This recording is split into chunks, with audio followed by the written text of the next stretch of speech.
ఏమైనా ఉంటే మీరే అడగండి బ్రదర్.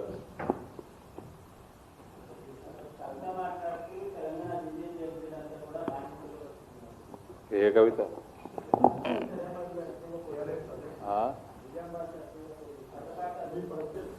అప్పుడా మేమే మర్చిపోయినాం, మీకెందుకు కాదండి.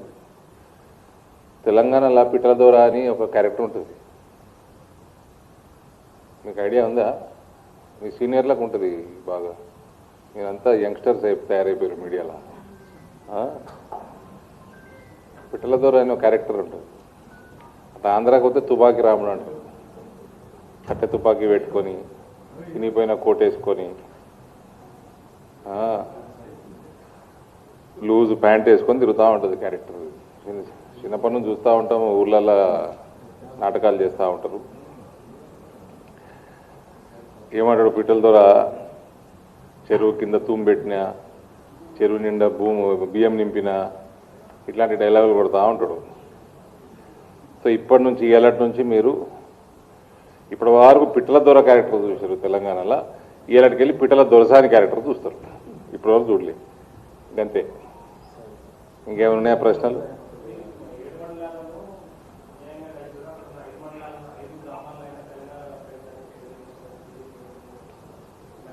ఇక్కడ మండలాలు ఇలా ఏం చేసినట్ట 10 ఏళ్ళు ఇలా ఏం చేసినట్ట?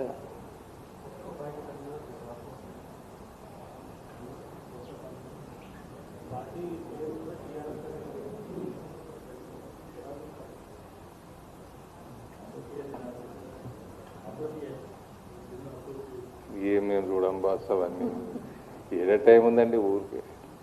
ఇప్పటికే 1.25 లక్ష ఉంటాయి ఇష్యూస్ ఎంపీ అంటే.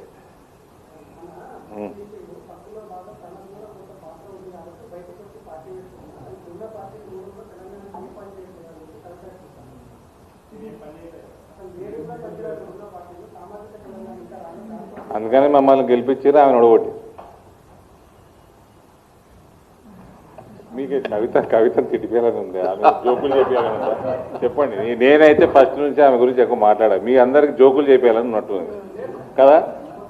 మీరే ఏమని బీజేపీ ఒడగొట్టింది ఆమెని, పాపం. ఆమె రాజకీయ సమాధి బీజేపీ చేసింది. మరి ఆమె బాధ ఆమెకు ఉంటుంది కదా.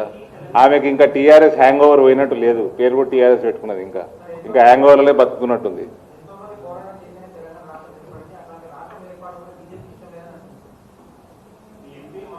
బీజేపీ సపోర్ట్ లేకుండా రాష్ట్రమైందా?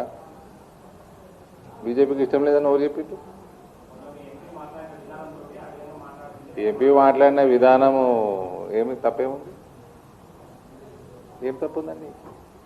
ఇండియా పాకిస్తాను విభజనలో చాలా అతలాకుతలమైంది, 10,000 మంది చనిపోయినారు అనవసరంగా. ఇక్కడ కూడా 2009లో స్టేట్మెంట్ ఇచ్చి వెనక్కి తీసుకొని భగ్గుమన్న తెలంగాణలో 100 మంది 9 నుంచి 14 మధ్యలో చనిపోయినరు. 2009లోనే ఇచ్చేయాలా?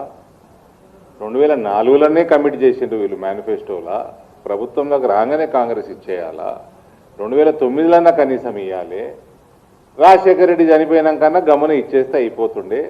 దానికి తోడు ఒక స్టేట్మెంట్ ఇచ్చి రిటర్న్ తీసుకొని ఇంకా దానివల్ల బగ్గుమని 100 మంది చనిపోయినరు. ఇదంతా అనవసరము అన్నది ప్రక్రియని తప్పుపట్టిండు ఎంపీ. దానికి మీరు పింకు అద్దాలు పెట్టుకొని పింకు భూతత్వంతో చూడాల్సిన అవసరం లేదు.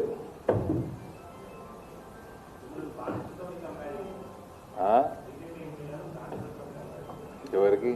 భారతమాతకి బానిసలం. ఓకే, లిక్కర్కి బానిసలం కాదు, అలా అయ్యే లెక్క ఆమె లెక్క.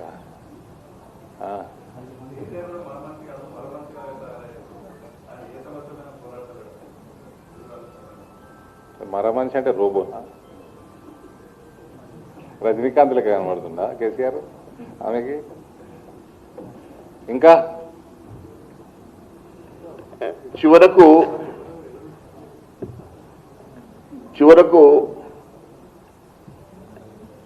ఏ ఉపనదైనా సముద్రంలో కలవాల్సిందే.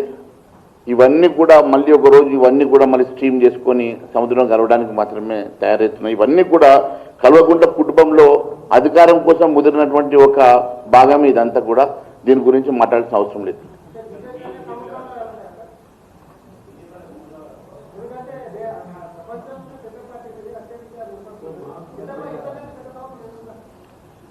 వాళ్ళంతా కూడా కన్ఫ్యూజ్ చేయడానికి అందరు కలిసి తలా ఒక పార్టీ పెట్టుకొని ఇదంతా కన్ఫ్యూజ్ చేసే పాలిటిక్స్ చేస్తూ ఉన్నారు. ఎవరు వదిలిన బాణమో అందరికీ తెలుసు. అది మొత్తం కూడా ఇదంతా కూడా కన్ఫ్యూజ్ పాలిటిక్స్ చేస్తూ ఉన్నారు. దీని గురించి మనం మాట్లాడాల్సిన అవసరం లేదు. అసలు బాణమేనా అంటే ఎవడు నాకు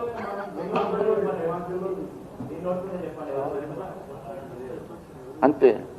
ఇప్పుడే మా సుభాష్ గారు చెప్తా ఉన్నారు, షర్మిల ఎట్లా ఎవరు వదిలిన బాణమో ఏమో కూడా ఆమె వదిలిన బాణమే అంటున్నారు. చలో, థ్యాంక్ యూ సార్.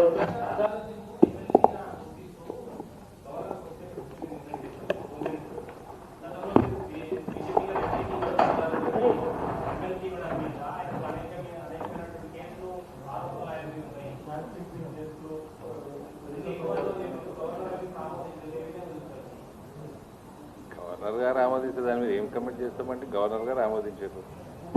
ప్రభుత్వం ప్రపోజ్ చేసింది, ఆయన ఆమోదించారు. ఆయన మంత్రి అయిండు, 6 నెలల లోపల కావాలి. ఆయన అదృష్టం బాగానే ఉన్నట్టుంది, అయిండు. ఏం చేస్తాం, ఏం చేయాలి? గవర్నర్ గారు ఆమోదం చేసినాక మనం ఎట్లా కమెంట్ చేస్తామండి?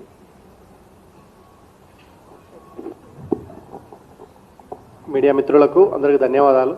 ఈ కార్యక్రమంలో పాల్గొన్నటువంటి ఫ్లోర్ లీడర్ ఎలెట్ మహేష్